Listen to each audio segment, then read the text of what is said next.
আল্লাহ তাআলা উম্মতকে ঘুমন্ত অবস্থায় ফজর কাজা হলে কি করবে শিখাইতে হইব না? এ কারণে আল্লাহ তাআলা নবীকেও ঘুম পাড়াইতেছে। বেলালও ঘুমায়, সাহাবীরাও ঘুমায়, রাসূলও ঘুমায়। সূর্যের আলো আইসা হযরত আবু বকরের চোখে লাগছে। আবু বকরের ঘুম ভেঙে গেছে। আবু বকরের ভেতরে ইতাআত বেশি। আল্লাহর রাসূল বলেন, কুল্লু উম্মতি ইয়াদখুলুনাল জান্নাতা ইল্লা মান আবা। কিলা মান ইয়াবা ইয়া রাসূলাল্লাহ? ক্বালা মান আতাআনি দাখালাল জান্নাহ ওয়া মান আসানি ফাকাদ আবা। যার ভেতরে নবীর ইতাআত যত বেশি সে নবীর সাথে তত আগে আল্লাহর জান্নাতে হবে। নবীর ইতাআত বেশি তো আগে আগে জান্নাত পাবে। আবু বকরের ভেতরে নবীর ইতাআত বেশি। ঘুম ভাঙছে আবু বকরের। চোখ খুলে আবু বকর দেখে রাসূলও ঘুমায়, বেলালও ঘুমায়, সব ঘুমায়।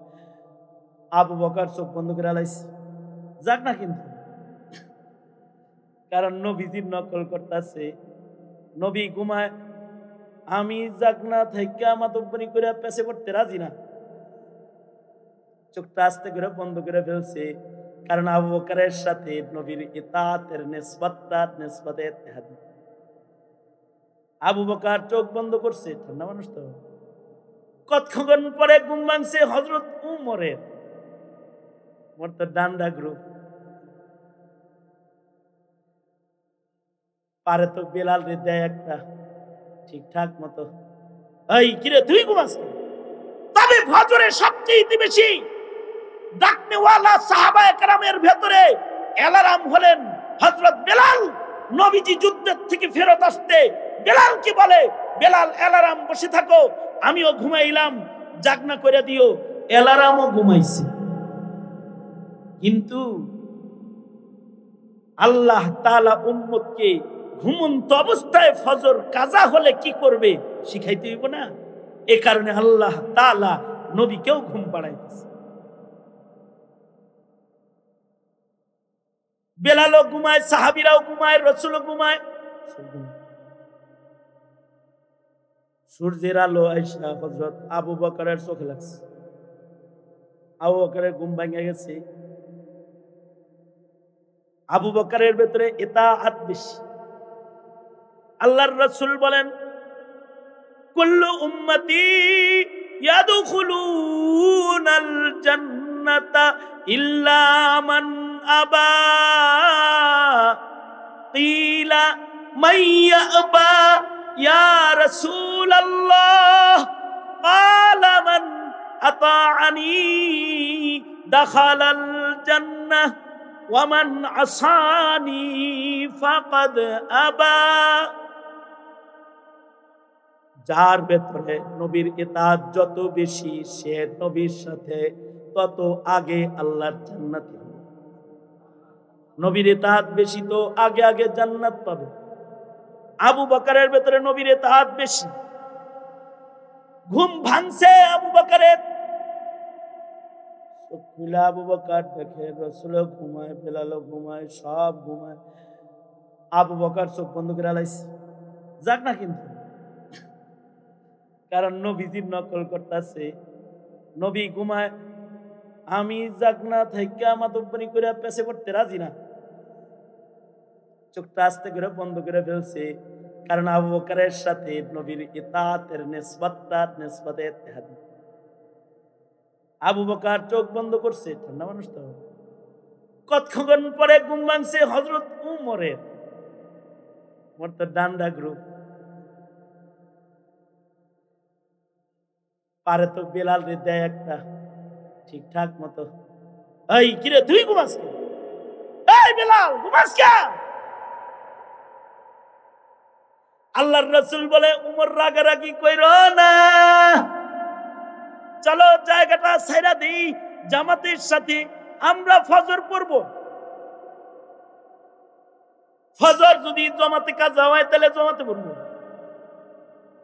ফজর যদি ইনফিরাদি কাজা হয় তাহলে একা কাজা হইলে একা একা পড়ব।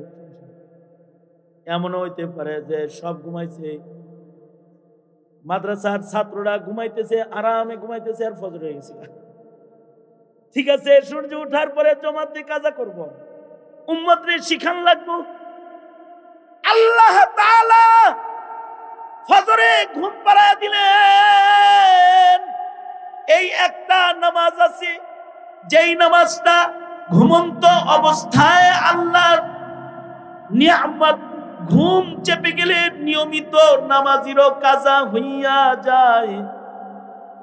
যারা নিয়মিত জাগ্রত হয়ে হয়ে ফজর হিফাজত করে, তারা একাত বেলা যদি আল্লাহর নিয়ামত ঘুমের কারণে কাজা হয়ে যায়, আল্লাহ তাআলা তাদেরকে জমাতের নামাজের সওয়াব দিয়ে দেয়।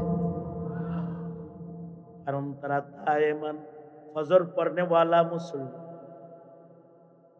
একবার কাজা হয়েছে, কাজাটা নিজের দোষে না, কাজাটা হয়েছে শয়তানের দুকায়, অথবা শয়তানের খেদমত করছে। শয়তানও খেদমত করতে পারে, যেমন আমির মুআবিয়া ঘুমাইতেছে আর শয়তান তেল ডলতেছে।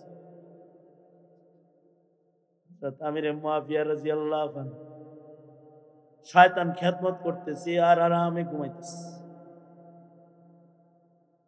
এরপরে একদিন শয়তানের ডাকবার লাগছে, কয় ঘুমায়েন না, ওঠেন ওঠেন, তাহাজ্জুদ গেল কিন্তু গেল কিন্তু গেল গেল গেল, ওঠেন ওঠেন, তাহাজ্জুদ পড়েন। আয় তুই কে, ঘরে তো কেউ নাই। কয় আমি আপনার লগে থাকি সবসময়, আমি শয়তান। নমাজে ডাকস কেন? কয় সেদিন তো টিপি করছিলাম, কিন্তু টিপি করলে লস। কারণ হলো তাহাজ্জুদ সুইটা গেলে সারাদিন কান্নাকাটি করেন, এটা ভেজাল জিনিস। কানলে পরে আল্লাহ তাআলা কান্দা থামাইবার লেগে বেশি করে সওয়াব দেয়। সুতরাং কান্নাকাটির দরকার নাই, পড়েন। নিয়মিত নামাজি যারা, তাদের ফজর যদি কাজা হয়, তাদের চোখে যদি পানি করায়া যায়, আল্লাহ আজকে রাত্রের ফজরটা কাজা হইল, দিনে যদি মইরা যায়, জীবনের শেষ রজনীর নামাজের হিফাজত নাই, আল্লাহ তোমার কাছে মুখ দেখান কেমন? যদি চোখের পানি পড়ে, তাহলে ইবাদতের আফসোস যদি কারোর ভেতরে আসে, এক ওয়াক্ত ফজর নয়, আল্লাহ তাআলা তাকে, তার দিলে ব্যথা লাগলে তাকে হাজার ফজরের সওয়াব তাকে দান করবে।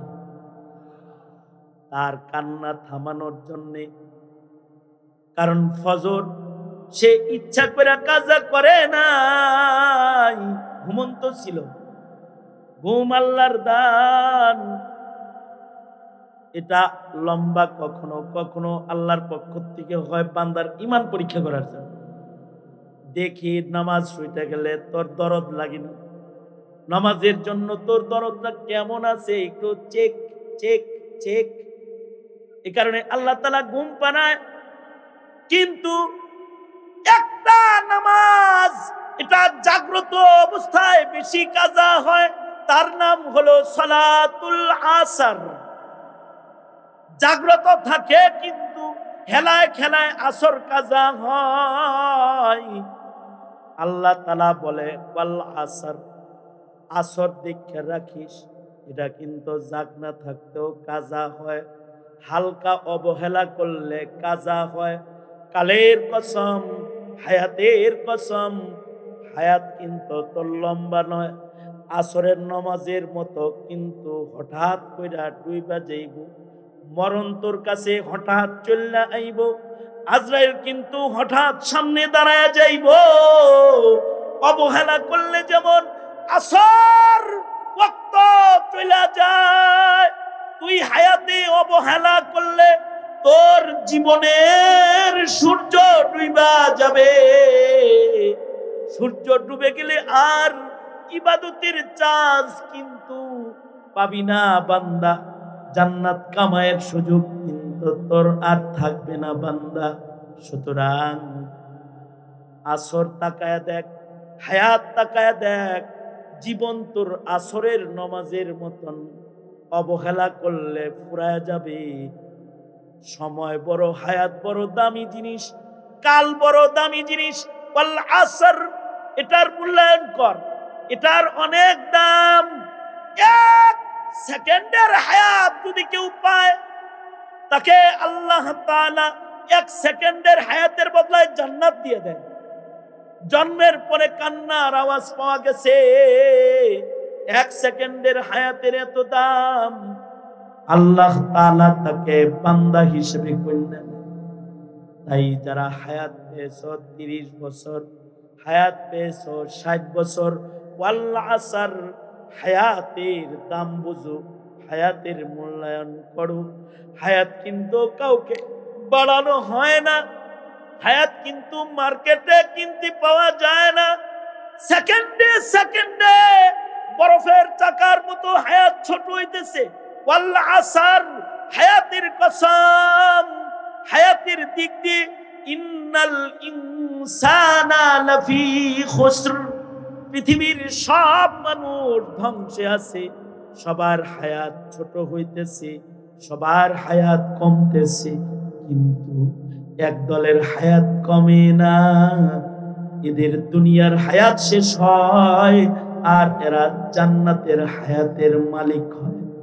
একদল মূল্যে লস হয় না। যাদের দুনিয়ার জীবন শেষ হয়, জান্নাতের জীবন শুরু হয়। ওই ক্ষতি ছাড়া, লস ছাড়া মানুষ কারা জানো? ইল্লাল্লাযীনা আমানু ওয়া আমিলুস সালিহাত ওয়া তাওয়াসাউ বিল হাক্কি ওয়া তাওয়াসাউ বিস সাবর।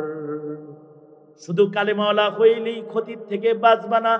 যতক্ষণ পর্যন্ত নেক আমল না করবা, নেক আমল যার যত বেশি লাভ তার তত বেশি। মাঝে মাঝে নামাজ পড়লে হবে না, 5 বেলা পড়বা।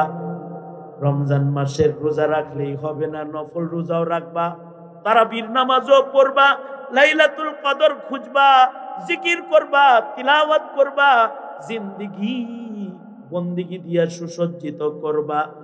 নিজে শুধু সালেহ হলে হবে না, ওয়াতাওয়াসাউ বিল হক, মুসলিহ হবা, সত্যের কথা বলবা। সত্য বলতে গিয়ে আবু সাইদের মতো কুলি খাইলে কুলি খাইবা, কিন্তু সত্যটা বইলা দিবা। এদেশের আলেমদের মতো জেলে যাইতে হলে জেলে যাইবা, কিন্তু সত্য বইলা দিবা। বাতিলের আক্রোশ তোমার উপরে পড়লেও সত্য মুখশ্রিত তোমার মুখে সেটা আসবে, আর যেটা মিথ্যা এটা দূরীভূত, এটা দূরে ফেলে দিবে। সত্যকে তুমি বলবে, অন্যায়কে চিহ্নিত করবে। মুসিবত আসলে সবর করবা, জাতিকে সবরের দিকে ডাকবা, সত্যের দিকে ডাকবা, সবরের কথা বলবা, সত্যের কথা বলবা। এই 4 গুণ যাদের ভেতরে থাকবে, তারা মরলে লস নাই, মরণ হবে তাদের জন্য আল্লাহর জান্নাতের দরওয়াজা। সুতরাং এই 4 গুণ লাগবে ইনশাআল্লাহ। বলেন, শুধু ইমানদার না, আমলও লাগবে, আমল লাগবে।